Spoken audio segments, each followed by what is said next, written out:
Ah, trop facile. Coucou Lila. Coucou Jade. Salut. Coucou Lulu. Et je pile quand je termine mes exercices. Oh, cool. Je peux vous montrer un truc alors? Un truc que j'ai appris au karaté. Au karaté, si tu veux. Ça s'appelle un kata.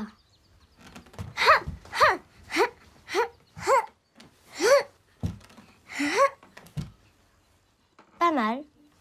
Oui, plus tard, je veux devenir champion du monde de karaté. Champion du monde de karaté?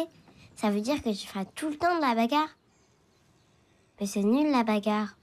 Je sais pas trop. Tu veux pas devenir médecin, ou astronaute, ou archéologue? C'est bien mieux.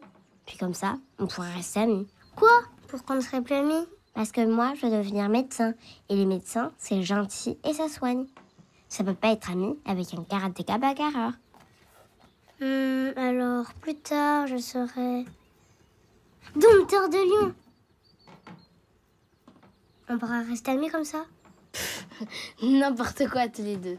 Déjà, le karaté, c'est pas pour faire mal, mais pour se défendre.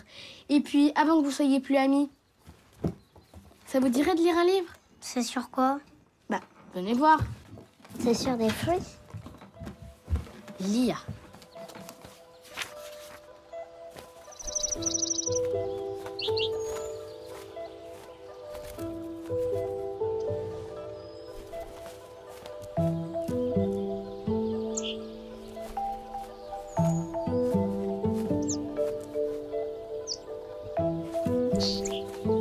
J'aimerais tellement être quelqu'un d'autre. Si j'étais une pomme, ma vie serait différente. Les pommes sont lisses et bien rondes. Elles peuvent tranquillement rouler de tous les côtés.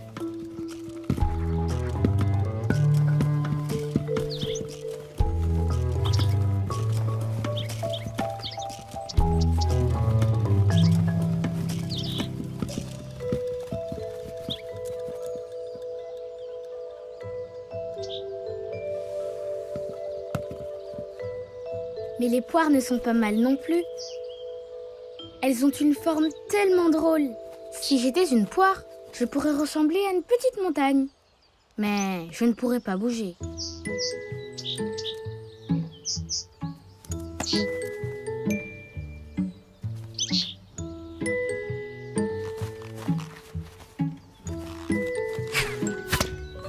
Vous voudriez être quoi comme fruit, vous?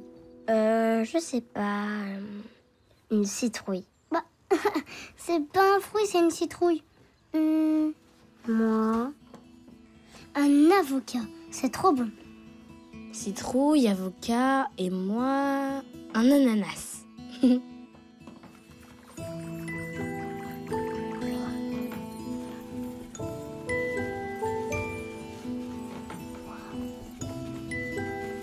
Vous nous imaginez dans une corbeille? Mais ces fruits ne vont pas du tout ensemble. Comme un méchant karatéka et un gentil médecin? Si j'étais une banane, je pourrais servir de balançoire.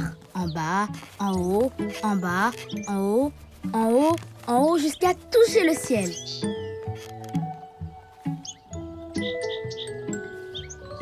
Mais on pourrait glisser sur ma peau. Et je ne veux blesser personne.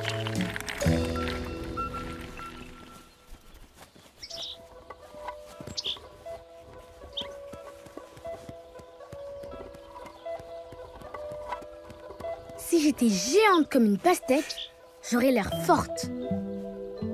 Mais ce serait un peu compliqué d'aller faire un tour dans la rue. Et pourquoi pas une prune? Les prunes ont une taille plus normale.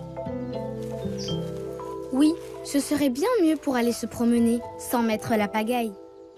Décidément, elle trouve toujours une qualité et un défaut.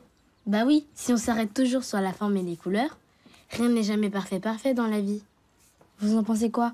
Je sais pas trop. Peut-être qu'elle va quand même finir par trouver le fruit parfait. Je pourrais être encore plus petite. Je pourrais être une cerise. Mais les cerises vont par deux. Ce n'est pas drôle si on est seul.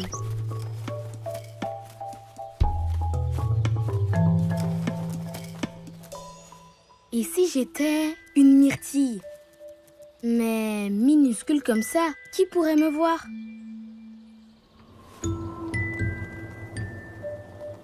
Oh non! Où suis-je? Je ne sais plus qui je suis. Je suis embêtée. Je suis perdue. Mam! Mam!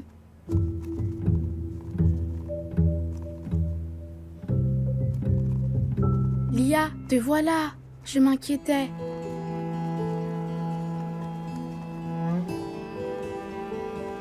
Ma super petite fille. C'est normal. Cela arrive à tout le monde de se sentir comme cela. Tu es libre de devenir qui tu veux. Tu seras toujours merveilleuse, sous n'importe quelle forme.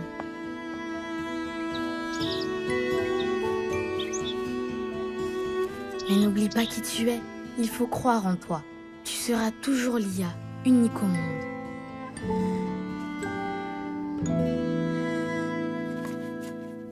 Oh, trop mignonne sa maman. Bah oui, médecin, karatéka, citrouille, avocat. Quoi que vous deveniez en blouse ou en kimono, vous resterez toujours Lulu et Jade à l'intérieur. Mais les karatékas font de la bagarre, c'est violent.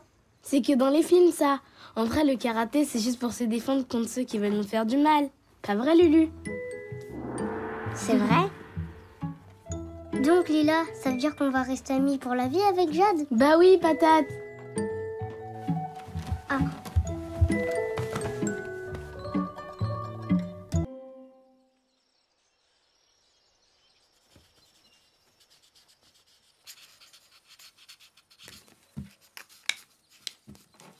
Jade, tu me prêtes un feutre vert, s'il te plaît? Le mien marche plus. Oh, c'est bête, j'ai plus de verre.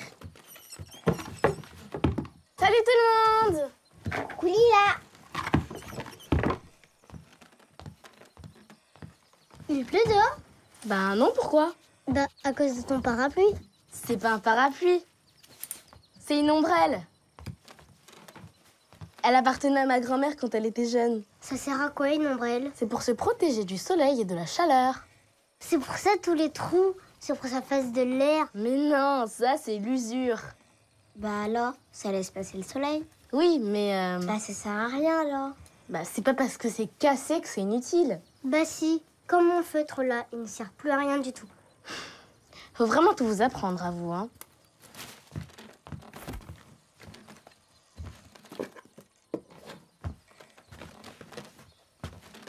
Vous l'avez déjà lu ce livre?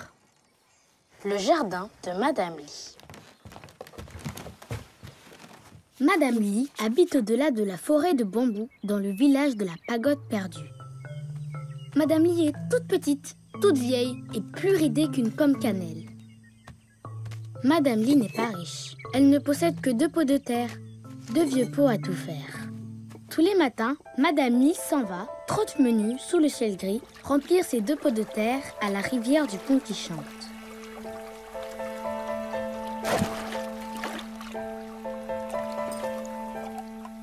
Et les 2 pots de terre dansent et se balancent au bout de sa longue palanche. Oh regardez, c'est un idéogramme. Ma grand-mère s'en faire plein. Ah oui? C'est des petits dessins qui représentent des choses.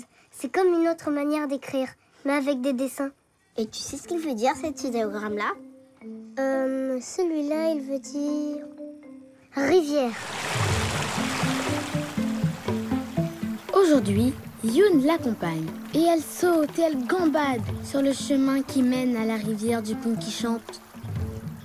Madame Lee a rempli les pots de terre à la rivière et la tige de la longue palanche plie sous le poids de l'eau.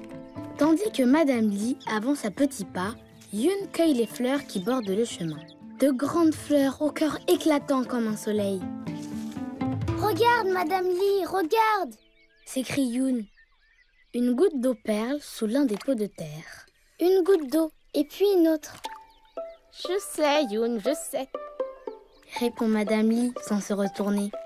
Lorsqu'elles arrivent à la maison de Madame Lee, dans le village de la Pagode perdue, le pot fêlé n'est plus qu'à moitié plein.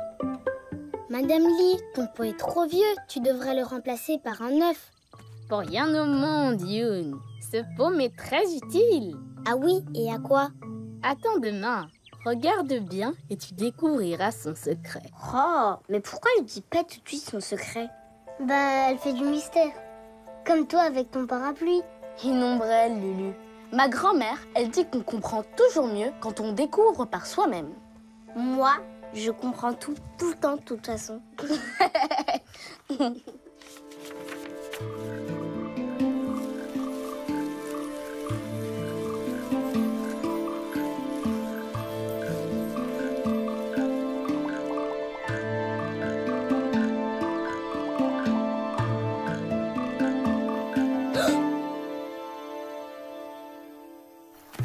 Le lendemain matin, Youn ouvre grand les yeux sur le chemin de la rivière du pont qui chante. Elle voit une libellule bleue qui plane dans le ciel blanc. Et 2 grenouilles vertes qui font un grand saut élastique.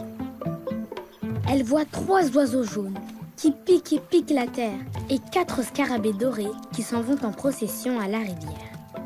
Elle voit 5 buffles argentés qui broutent dans un pré et 6 fourmis rousses qui transportent un grain de blé.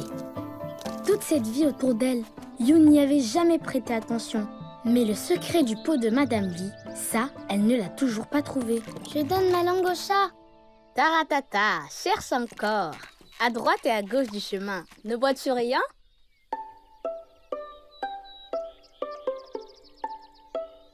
Si, il y a des fleurs d'un côté et pas de l'autre. Les graines, je les ai semées le mois dernier, dit Madame Lee. Youn applaudit. Et c'est ton vieux pot qui les arrose. Bravo, je te présente mon jardinier. Toutes ces fleurs, c'est lui qui les a fait pousser. Tu vois, Youn, ce n'est pas parce qu'on est vieux et un peu fêlé qu'on ne sert à rien. Attends, j'ai une idée. Si on faisait un trou dans le deuxième pot, juste un tout petit trou, pour avoir des fleurs des 2 côtés du chemin. Ah, d'accord. Les vieux pots cassés de Madame Lee sont utiles. Bah, pas comme ton parapluie. Si tu t'en sers pas pour le soleil, tu t'en sers pour quoi alors? Comme une canne de pirate? Je suis pas une mamie, j'ai pas besoin de canne. Ou comme un cerf-volant? Bah si, vous savez, on attache une corde à la toile et ça s'envole quand il y a du vent. Bien vu, Lulu, mais ce n'est toujours pas ça. Allez, dis-nous. Lila, non, n'éteins pas la dernière lampe. Le noir, ça me fait peur.